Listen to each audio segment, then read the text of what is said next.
As someone who prefers reading non-fiction, I must say quite often the overwhelming number of pseudo-scientific fallacious books just drives me crazy. Funny enough, these misleading books packed with wrong information end up becoming bestsellers because they excel at what they do.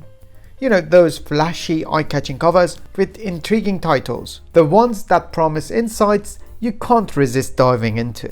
At the end of the day, the ultimate goal behind a lot of these books is pretty straightforward: sell more copies. And what does that mean?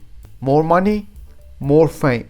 Now, let's be fair. There's nothing wrong with a content creator wanting more views or wider reach. Whether they're writing a book, making YouTube videos, podcasts, whatever. It's totally normal. I mean, anyone who creates something wants it to be seen, appreciated, and shared by as many people as possible. That's not the issue. The issue is when that becomes the main goal. Or worse, the only goal. Even if they don't say it out loud. That's where things start to change. And that's where we, as the audience, need to stay alert and respect ourselves a bit more. Our minds aren't rubbish bins for just anyone to dump their random thoughts into. We shouldn't become tools for someone else's profit machine. We deserve to consume high-quality, thoughtful content. And look, we have no problems with creators earning money and gaining recognition if what they're offering is truly valuable. In fact, we're happy when that happens. But let's not forget, we're not just passive consumers. We have the right to be selective and to demand better. Under these circumstances, knowing what not to read is just as important as good book recommendations. In this video, I want to discuss the types of books you should avoid and save your time and money from being wasted in them. Let's say I want to write a book, and deep down, my main thought is something like, oh wow, imagine if this becomes a bestseller. That would be insane. So, from the very beginning, I'm kind of treating the whole thing like a lottery ticket.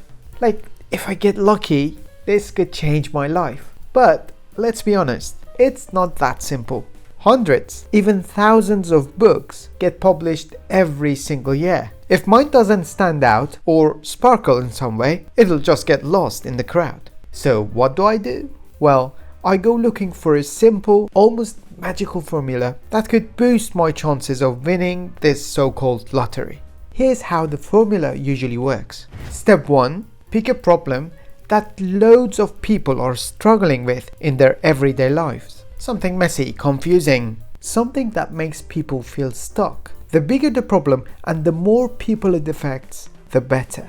Because if your target audience isn't massive enough, there's no lottery win waiting for you. Step 2. Offer a very simple solution to that complex problem. It's not enough to just jump on a trending topic. If I try to honestly unpack all the layers, explore the issue from different angles, even if I actually have the knowledge to do that, I'm taking a big risk. Why? Because the reality is most people aren't looking for complexity. They want quick answers, clear steps, instant results. So if I dive too deep, I might lose a huge chunk of potential readers. The ones who are browsing the shelves or websites looking for that one book that promises big results with minimal effort. And instead of picking up my thoughtful, nuanced book, they'll just buy the flashy one next to it. So now, keep that basic formula in mind. Let's talk about the key signs of shallow, low-quality non-fiction books. The first and one of the most important signs of rubbish, unreliable non-fiction books is that unreliable non-fiction books often present claims lacking solid scientific evidence. These claims are made with bold assertions, but without providing sufficient supporting proof. For instance, a book claiming that you can permanently overcome depression just by practicing a specific type of exercise. This claim overlooks the complex psychological aspects and the need for comprehensive therapeutical approaches, yet it's presented without considering these crucial factors. So, in this example, the author picks a very common problem, one that affects millions of people every year in all sorts of ways: depression. And then step 2, oversimplification. They give the reader this oddly comforting but misleading message Like, hey, the quick and easy fix to your deep emotional struggle has been right under your nose this whole time. You just didn't know it. And what a coincidence. Guess who happened to have that magical solution tucked in their back pocket? Me, the author. All you've got to do is to buy my book. And boom, say goodbye to depression forever. Always be cautious of such books before accepting them as fact. Writers of these books employ ambiguous and exaggerated language to influence their readers.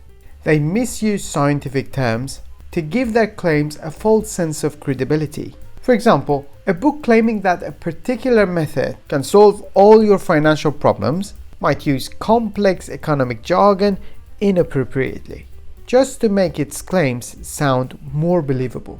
Similarly, a book claiming that a specific diet regimen can detoxify your entire body may misuse medical terminology, presenting an exaggerated and misleading picture.